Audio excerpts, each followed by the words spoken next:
everyone. I am Sheradha Jauhari, Assistant Professor IT Department, Akgec College.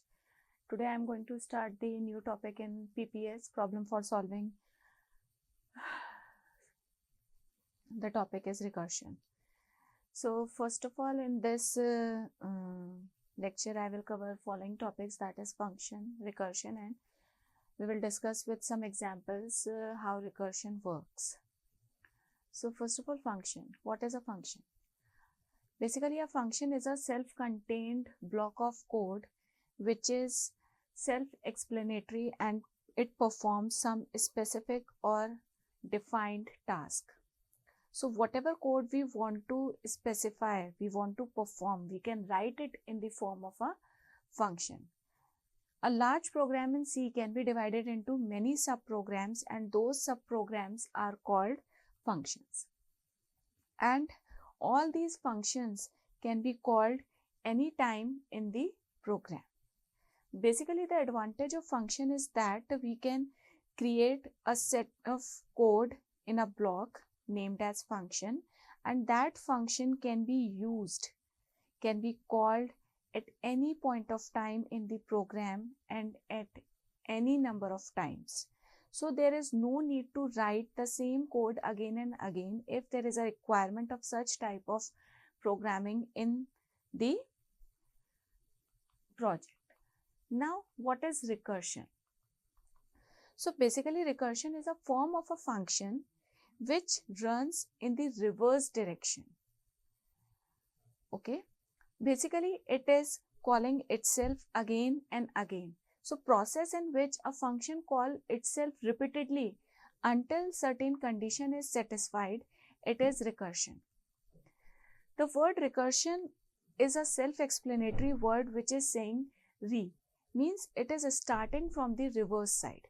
As we discussed the function always work in top to bottom manner, but recursion always gives result in bottom to top. Means whatever function we are creating with the help of recursion will be expanded till the leaf node, and from the leaf node we will start getting the results till the root node. For example, if a function using recursion has been created named as a, the parameter passed is n. Now I have written n is equals to 1. Return 1, else return n is equals to a n minus 1. So this block, this statement is a recursive statement because here I have written a n minus 1. A is the name of the function and parameter passed is always decreasing by 1. So whatever value of n is being passed by the user will be entered here, and from here each and every value of n will be passed in the function. Each and every time it is being compared that if n is 1 or not. If n is 1, the function will be stopped. Otherwise, it will return n plus a function call. So how this particular function will work? Suppose I have taken value of n as 5.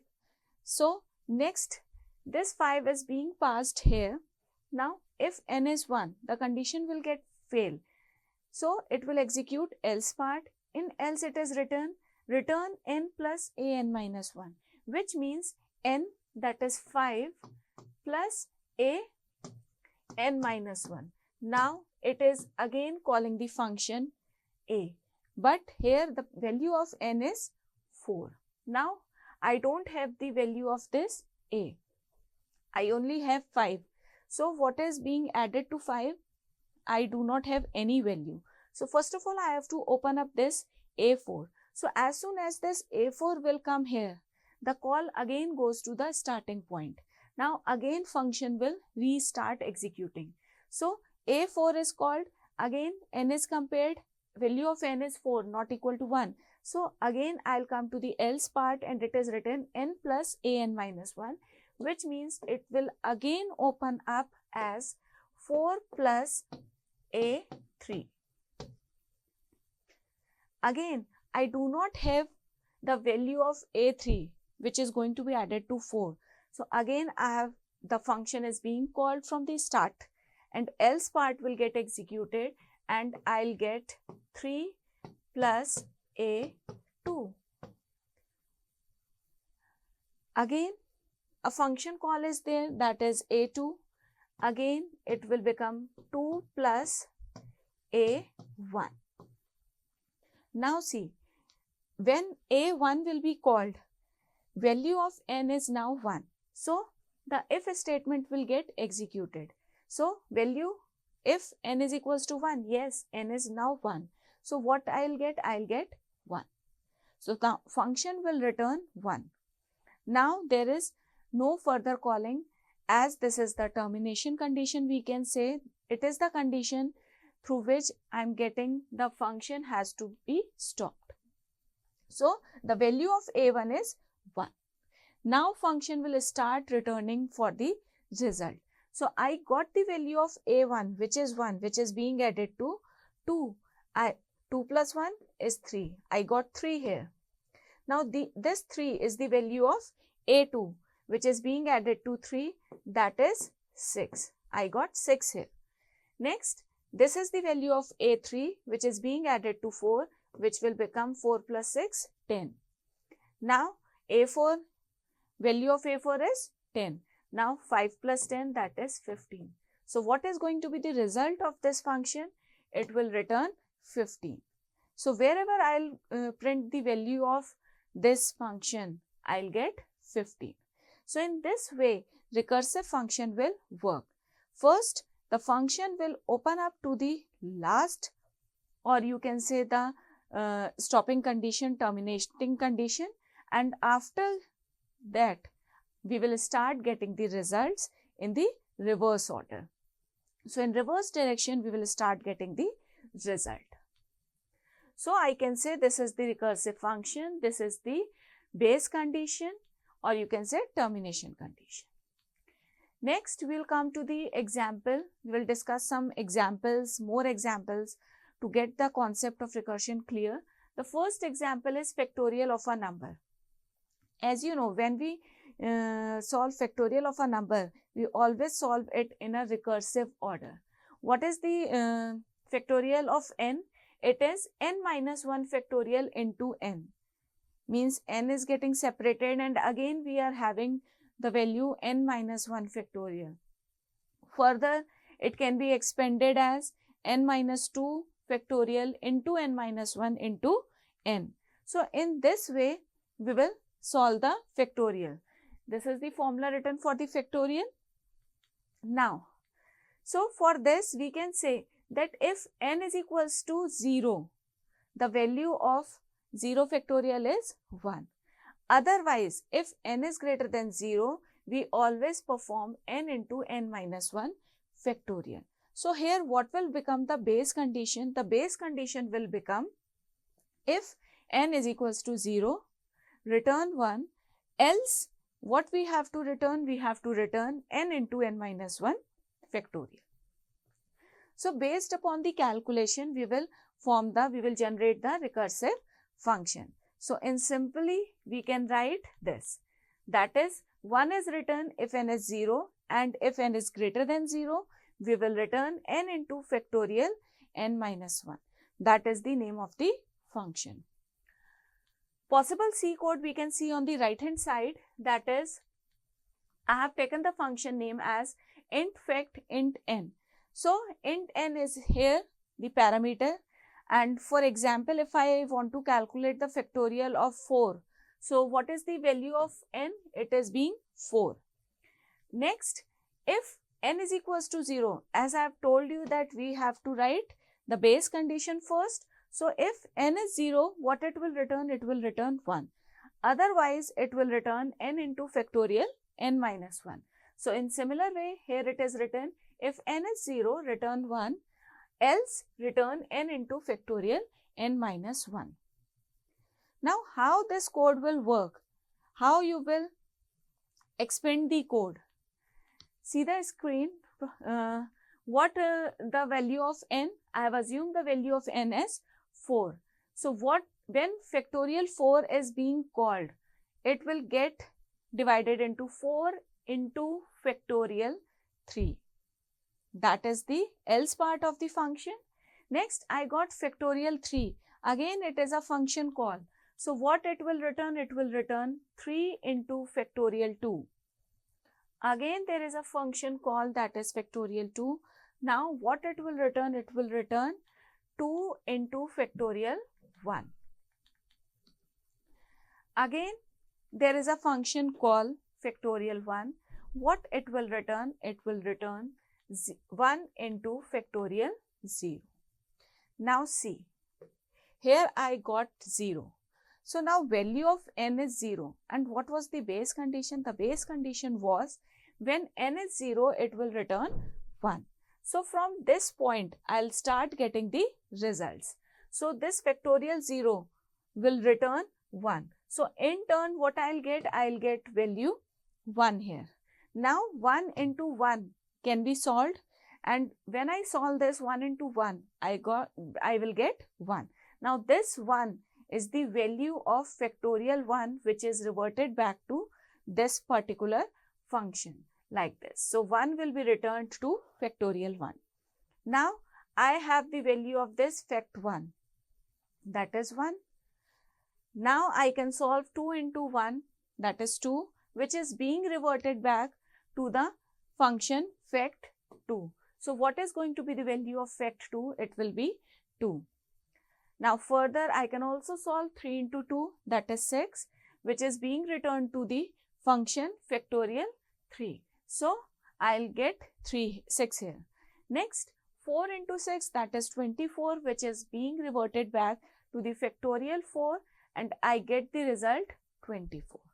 So what is the value of factorial 4? That is 24. So in this manner, the function open up step by step till the base condition is met, and after that the function gets closing up, or it will start returning value to the previously opened function by performing the required operation written in the given instruction. So now we can write the code also for the same. In C program, how do we write the code for the same? Simply, we will include the header files first, that is a standard input output for including all the input output functions. Next, within I have declared the function int fact int, because fact is the function name which is being used or which is being defined as the recursive function in our example. Next, starting from the main function, we will start writing the code. Within main, it is written int num comma f, that is I have taken two variables num and f. Num is for the number of which I have to calculate the factorial, and f is used for storing the result. So user is being asked to enter the number with the help of scanf function. So here I have taken the input from the user and they stored it in num. Now this is the function call. Okay, as soon as this statement will get executed, f is equals to fact num, the function call will transfer the control at this point, and here it is written int fact int n, that is the function name. So from here the whole function will start executing. Whatever is the value of num is being passed to this n, and after that the calculation will be performed as discussed in the previous slide, and after that when final value is being retrieved, the call returns back to the main function and the value is being stored in f. As value is stored in f, that is in the previous slide we have saw that value of f comes to be 24. So now value of f is 24. So next statement is printf factorial num comma f. So the result will become factorial of 4 is equals to 24. Like this, we have already discussed in the previous slide how the function is opening up. So starting from factorial 4, it is opened up into 4 into factorial 3, then 3 into factorial 2, then 2 into factorial 1, then 1 into factorial 0, and as soon as factorial 0 is received, it will start returning to the previous function the values. Factorial 0, 1 into 1 is 1. Next, to the above function it will return 2. Next it will return 6. Then it will return 24. So 24 is the final answer which is being stored in F. So what output we will receive? We will receive factorial of 4 is equals to 24. So in this manner, the recursive function works while we program. So for writing a recursive function, first you should be careful about the base condition. If you forgot to write the base condition, in that particular case, your recursive function will never stop. It will go into infinite calling. So it must be very much difficult to write a code while using recursive function, because for writing a recursive function, you must be sure about the termination condition, or you can say the base condition, because without any base condition, you will get lost into the program scenario. We can discuss one more example for calculating the exponent. Many times it has been asked in the exams also that how to calculate the exponent of a function. So when we are asked to calculate the exponent of any number, that is A is a number and B is exponent to that number, it means we have to multiply A how many times? B times. So for this, what we can write? We can simply write all this expression as, we can say AB is equals to AB minus 1 into A, which means further we can also write it as AB minus 2 into AB minus 1 into A. Means we are decrementing the value of B one by one by multiplying the value of A each and every time. So simply we can divide the formula in the way that A is 1, this particular value is 1 when value of B is 0. Any number is having power 0 is equal to 1. This is the universal maths fact. So we very well know that if value of B is 0, the value of this particular term is 1. So I have written the condition. This will become the base condition, because as B is decrementing one by one, so when B will become 0, the function must be stopped. So we can say if B is 0, value of this term is 1. After that, for remaining terms, means if B is greater than 0, for that we will multiply in this manner. That is AB minus 1 multiplied by A. So when I'll create a function, for example, I am creating a function, my exponent, here two parameters will be passed as A and B. One is the number and one is the exponent term. Now, how the function is being defined? Base condition will become 1 if B is 0.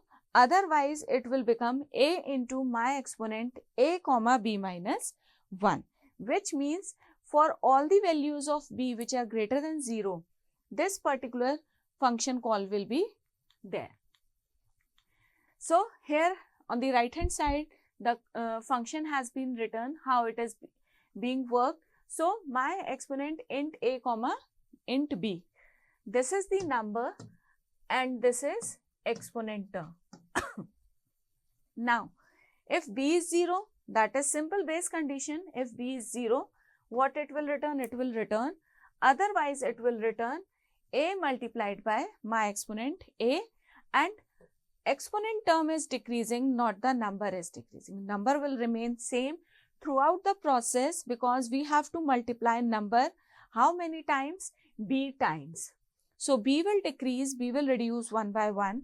So we are reducing B minus 1, not A. So in this manner, you can decide, you can write a recursive function, but the must condition, or you can say criteria, is you have to finalize, you have to be sure about the base condition, without which you cannot write the code. Now we can expand the function, how it will work. For example, I have to calculate 2 raised to power 4. means I have to multiply 2 how many times? 4 times. So when the function has been called, it 2 comma 4, it will get divided into 2 into my exponent 2 comma 3. See, power has been reduced because one time 2 has been opened up. Now how many times 2 is being multiplied? It will remaining, that is 3 times. Next, this 2 comma 3 will get opened up into 2 multiplied by 2 comma 2. Again, exponent term is reduced by 1. Now further, it will again get opened up. Now 2 multiplied by, now see exponent is 1. Again it will get opened up to 2 multiplied by 2 comma 0. As soon as this exponent term will become 0, base condition has been met, because it was written in the code that if b is 0, it will return 1. So now it will return back 1. So now 2 into 1 is 2. So what will it return? It will return 2. So 2 into 2, 4. It will return 4 to the above function. Now 2 into 4 is 8. It will return 8 to the above function. Next 2 into 8 is 16. It will return 16. So 2 raised to power is nothing but 16. So in reverse order, we will get the result. In the same manner, we can write the program also. Here also, we are taking two terms, input x and y. X is the number and y is the exponent term. The same function is being written here, and whatever value we will pass here, it is written 2 and 4. So 2 raised to power is nothing but 16, which is being discussed in the previous slide. Now one important program comes major number of times, that is Fibonacci series. So Fibonacci series can also be solved using recursion. What is Fibonacci series? It is a series which is having the sequence this, that is 0 plus 1 comma 1, means the next term is being generated by the addition of previous two terms. So initially the Fibonacci 1, that is first number of series, is always 0 and second number of series is 1. Now starting from the third term, it will give the sum of previous two numbers, means Fibonacci 3 is nothing but 0 plus 1, that is 1. If I want to calculate Fibonacci 6th term, then I have to add 5th term plus 4th term. So in general, I can write Fibonacci n is nothing, but if n is equals to 1, that is I am talking about first number, it is 0 always. If I am talking about second number, that is if n is equals to 2, it is 1 always. And apart from 2, means if n is greater than 2, in that particular case, it is the sum of previous two numbers, that is Fibonacci n minus 1 plus Fibonacci n minus 2. So here the base conditions will be 2, that is if n is 1 and n is 2, then it will return 0 or 1, otherwise it will perform the recursive call. So function can be written as if n is 1 return 0, else if n is 2 return 1, else return fib n minus 1 plus fib n minus 2. So in this way Fibonacci function can be written. Now we can explore if I want to calculate the fourth function. So what it will return? It will return Fibonacci 3 plus Fibonacci 2. Next, fib 3 will get open up as fib 2 plus fib 1. And similar way, fib 2 will return 1 and fib 1 will return 0. Now 1 plus 0 is 1. So what term will be there? Fibonacci 3 is 1. Plus now this fib 2 will get open up. What is the value of this fib 2? It will return 1. So 1 plus 1, that is 2. So Fibonacci 4, that is fourth term, is nothing but 4. So if individual term has to be calculated for Fibonacci, you simply write the function and call it once. But if you have to generate the series, then simply call this function Fibonacci inside a loop. So whatever number you will provide here, till that terms, the series will be printed. Okay. So for calculating the single Fibonacci term, you just simply write this statement. But if you want to calculate n terms of Fibonacci series, in that particular case, write this statement in a loop so that n number of terms can be generated by this program. So I hope the concept of recursion is being clear with the help of various examples. In the next lecture, we will come back with some more different topic. So these are various references.